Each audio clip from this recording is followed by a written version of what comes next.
किरोड़ी सिंह बैंसला और उनके बेटे विजय बैंसला बीजेपी में शामिल हो गए।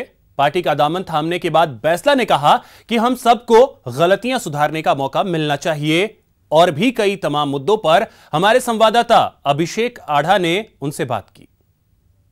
बात करने के लिए बैंसला साहब हैं। बैंसला साहब, ये 10 साल बाद में अचानक फिर से बीजेपी में आने की क्या जची आपको?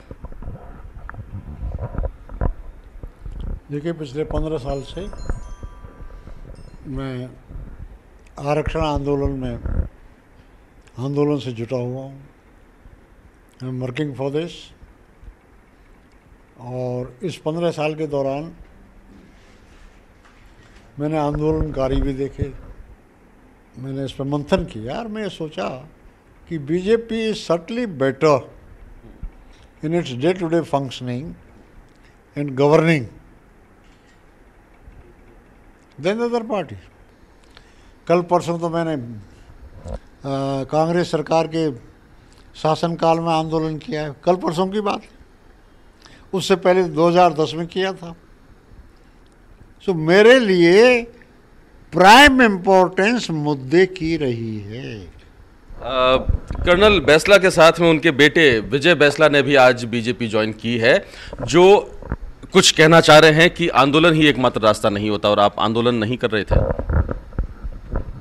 ये जो अभी जो थोड़े दिन पहले जो हुआ है, ये बड़ा इंटरेस्टिंग आंदोलन था जिसको आप आंदोलन का नाम दे रहे हैं। इट वाज नॉट एन आंदोलन।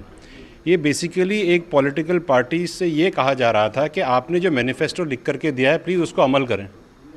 इसके अलावा और कुछ भी नहीं था। 5% आरक्षण देना उन्होंने अपने मैनिफेस्टो में लिखा था। और इस सिचुएशन में आप ये देखिए कि पूरे समाज को सड़कों पे आना पड़ा एक मैनिफेस्टो पूरा कराने के लिए। तो ये थे कर्नल बैंसला और उनके पुत्र विजय बैंसला। कहते हैं राजनीति जो न कराए वो काफ़ी है।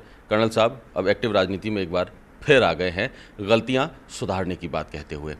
सहयोगी वैभव सलूजा के साथ अभिषेक आढ़ा, न्यूज़ 18 नई दिल्ली।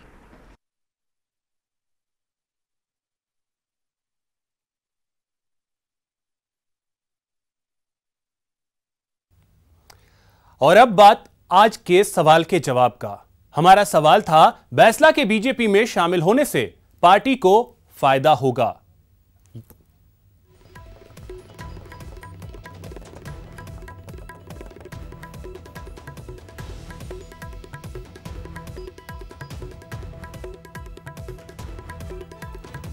तो देखिए, जो आप लोगों ने वोट किया है, परसेंटेज ये बता रहे हैं कि बैंसला के पार्टी में आने से पार्टी को फायदा होगा। 25.58% लोगों का यह मानना है।